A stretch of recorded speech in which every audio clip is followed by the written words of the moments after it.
Νομός Ηρακλείου Τσίπρας Αλέξιος. Ναι. Република Македонија доби ново име. Република Северна Македонија се ратификуваше през Панскиот договор.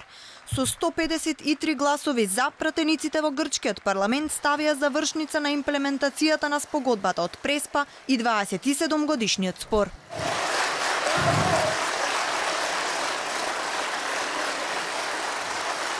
Алтернативниот министер за надворешни работи на Грција веќе објави слика на Твитер како го потпишува законот за ратификација. Следен чекор е потпис од председателот Павлопулос и објавување во службен весник. Веднаш по гласањето откако Заев и Ципрас си честитаа на Твитер, грчкиот премиер за големиот успех се пофали и пред новинарите. Се испишала нова страница на Балканот.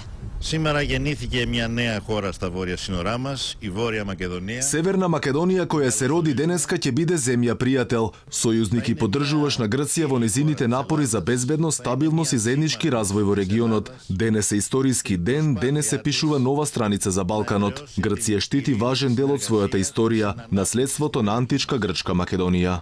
Меѓутоа гласањето не одеше така глатко и лесно. Во грчкиот парламент се одвиваше 38 часовна тензична дебата полна со обвинувања и препирки.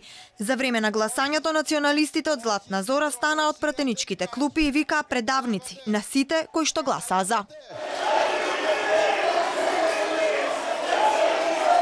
Еден пратеник додека гласаше против стана со плакат на кој што пишуваше демократијата не е виновна за ова. Под гласањето Мицотакис кажа дека денеска бил тажен ден за Грција и повтори дека ќе ја блокира идната Северна Македонија на патот кон Европската унија. Денеска е тежок и тажен ден за Грција. Ратификацијата значи по прв пат од грчката влада официјално признавање на македонскиот јазик и идентитет за жителите на Скопје. Се обврзав дека ќе останам цврсто на националната должност. Нема да го отфрлам правото на Грција да стави вето за интеграција на Скопје во Европската унија. Ќе се борам со сите мои сили за да ги ублажам негативните последици. Покрај 145 пратеници на Сириза за гласа уште 8 кои не се дел од владата и кои беа исклучени од нивните партии.